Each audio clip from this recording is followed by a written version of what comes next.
Bonjour, au sommaire de ce journal, les mesures introduites dans la loi de finances 2017 suscitent l'ire des avocats qui décident d'une grève générale vendredi. Des soupçons de corruption planent sur certaines municipalités au CAF. Notre correspondant sur place nous en dira plus. Un cessez-le-feu doit entrer en vigueur aujourd'hui à minuit au Yémen. Météo, toujours ce soleil triomphant, quelques précipitations sans grande envergure attendues sur le nord et le centre.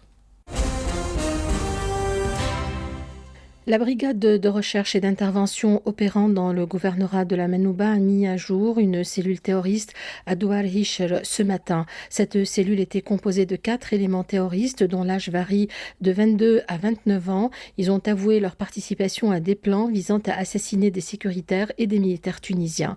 Les 4 éléments terroristes ont par ailleurs indiqué qu'ils utilisaient le réseau social Facebook en créant de faux profils pour propager leurs pensées et échapper à la surveillance des sécuritaire sur le réseau. Le président de la République a reçu ce matin au Palais de Carthage la présidente de l'UTICA Oueided Bouchamewi. L'entretien a porté sur la situation générale dans le pays et la nécessité de conjuguer les efforts de tous en vue d'améliorer la situation économique et sociale.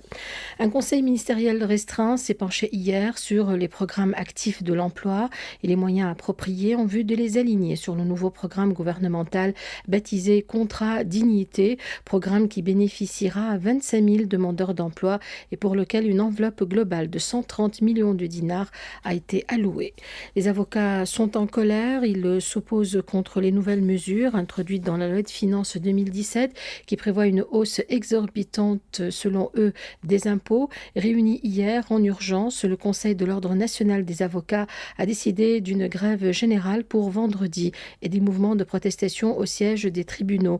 Maître Sedek Rahmouni, membre du Conseil de l'Ordre national des avocats, nous en parle au micro de Raja Ben Amara.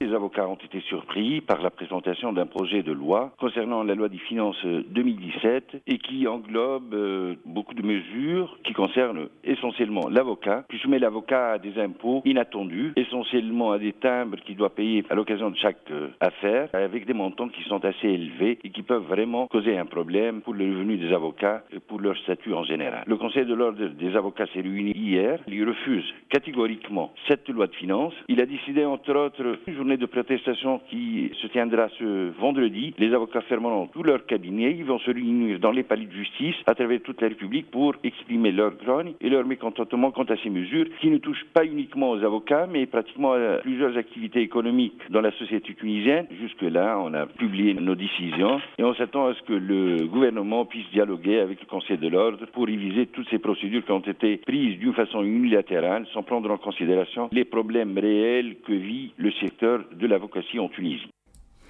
Au CAF, les appels se multiplient pour réclamer l'ouverture d'une enquête et l'organisation de certains audits de gestion administrative et financière dans certaines municipalités sur lesquelles planent des soupçons de corruption et de mauvaise gestion. Le point avec notre correspondant Jamel Tibi. Ce matin, le député du Front populaire du Kef, Mourad Ahmedi, a lancé un appel pressant au gouvernement de Youssef Chahel afin qu'il assume ses responsabilités et ouvre une enquête approfondie sur les dérives commises par certains présidents des délégations spéciales de la région, notamment la municipalité du Kef, accusée entre autres d'avoir octroyé des permis de bâtir sans l'aval de la commission technique et contre ses avis défavorables et coercitifs pour l'instance communale. Il a également promis de rédiger une correspondance écrite au ministre du Développement et des collectivités publiques dans laquelle il appelle à l'ouverture sans condition et le plus rapidement possible de cette enquête également réclamée par les composantes de la société civile de la région. La scène artistique et culturelle tunisienne vient de perdre ce matin le célèbre compositeur tunisien Mohamed Allem, décédé à l'âge de 58 ans après une longue maladie. Mohamed Allem a composé pour plusieurs chanteurs tunisiens. Il a obtenu plusieurs distinctions, dont le prix de la meilleure chanson arabe de Rotana en 2003. Que Dieu lui accorde son infinie miséricorde. Actualité à l'étranger, un cessez-le-feu de 72 heures renouvelable doit entrer en vigueur aujourd'hui à minuit au Yémen, où les belligérants sous pression semblent plus disposés à des compromis pour mettre fin à la guerre qui dure depuis 18 mois. Annoncée par l'ONU, cette trêve intervient dans un contexte d'enlisement du conflit qui a fait 6 900 morts, 35 000 blessés, déplacé 3 millions de personnes et dévasté l'économie d'un pays considéré avant même les hostilités comme étant le plus pauvre de la péninsule arabique. Cette sixième tentative de cessez-le-feu sous l'égide de l'ONU suit une escalade marquée par une énorme bavure de l'aviation de la coalition menée par Riyad qui a coûté la vie le 8 courant à Sanaa à 140 personnes et blessé 525 autres. La Russie accuse l'aviation belge qui fait partie de la coalition internationale menée par les États-Unis en Irak et en Syrie d'avoir tué 6 civils suite à des bombardements dans la région syrienne de Alep, ce que Bruxelles dément.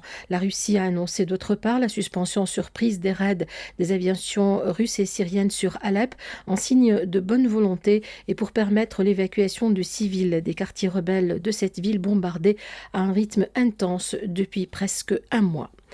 L'artiste irakien Dia El-Azaoui, dont près de 550 œuvres sont exposées depuis cette semaine à Doha, est pessimiste sur l'avenir de son pays et ne voit qu'un scénario de destruction dans la bataille de Mossoul. Je suis le cri qui me donnera une voix et sa première grande rétrospective. Comme on lui demande s'il y a un quelconque espoir pour l'Irak lors de la bataille pour reprendre la grande ville de Mossoul, Azaoui répond sombrement non. Pas du tout, c'est un scénario de destruction. L'exposition durera jusqu'en avril 2017. Démarrage aujourd'hui à la foire du CRAM, du Salon international de l'investissement agricole et de la technologie, SIAT 2016, qui aura lieu du 19 au 22 courant. Une occasion pour se rencontrer et établir des relations fructueuses entre les investisseurs dans le domaine de l'agriculture à travers le monde. Témoignage des exposants au micro de Salwa Alfewi. Il y a un message fort que l'Algérie veut véhiculer à travers ce salon, à savoir que nous offrons une opportunité et des facilités pour l'investissement dans la mise en valeur des exploitations au niveau du Grand Sud et au niveau de la steppe. Donc cette mise en valeur, nous souhaitons qu'il y ait un partenariat et des investissements, que ce soit pour le développement, que ce soit pour la valorisation des produits qui seraient issus d'exploitation intégrée. Mohamed Korbi, chef de projet de luxe biscuiterie. Le projet, c'est une biscuiterie, c'est la première biscuiterie installée en Tunisie. On est vraiment dans l'artisanat du biscuit, dans le biscuit haut de gamme, on fait des macarons et on fait de la confiserie, on fait du business, espérant donc des contacts en B2B. C'est le but de l'opération, c'est de faire connaître. C'est une nouvelle entreprise, une nouvelle entité. Je suis Sabine, par exemple, de la ferme Chiriland, par exemple, à Gafsa. Nous sommes une ferme, par exemple, en permaculture et travaille en même temps pour la santé. C'est une bonne occasion, par exemple, pour rencontrer, par exemple, les personnes multi-internationales, aussi pour donner l'animation, la motivation, par exemple, aux personnes pour dire qu'on doit penser plus ici en Tunisie à la nature, à la qualité du produit. Le Forum international des oasis, tenu du 14 au 18 de ce mois, a été couronné par l'adoption de la déclaration de Tozeur pour la justice climatique qui lance un appel urgent à la communauté internationale pour la protection des oasis et des populations alentours contre les effets des changements climatiques. Cette déclaration sera présentée par la Tunisie en tant que document officiel à la conférence COP22 des parties à la Convention cadre des Nations Unies sur les changements climatiques qui se tiendra à Marrakech du 7 au 18 novembre. Prévision météo, passage nuageux aujourd'hui sur la plupart de nos régions. Ils seront abondants sur le nord et le centre cet après-midi avec quelques pluies temporairement orageuses en cours de nuit. Vent de secteur nord sur le nord et le centre et de secteur est sur le sud assez fort. Température maximale comprise entre 23 et 27 degrés au nord et sur les hauteurs et entre 27 et 31 degrés ailleurs. Un bref rappel du sommaire de ce journal. Les mesures introduites dans la loi des finances 2017 suscitent l'ire des avocats qui décident d'une grève générale vendredi. Un cessez-le-feu doit entrer en vigueur aujourd'hui à minuit au Yémen. Et puis la scène artistique et culturelle a perdu ce matin le compositeur tunisien Mohamed Alem, paix et miséricorde. Retour à l'information à 15h.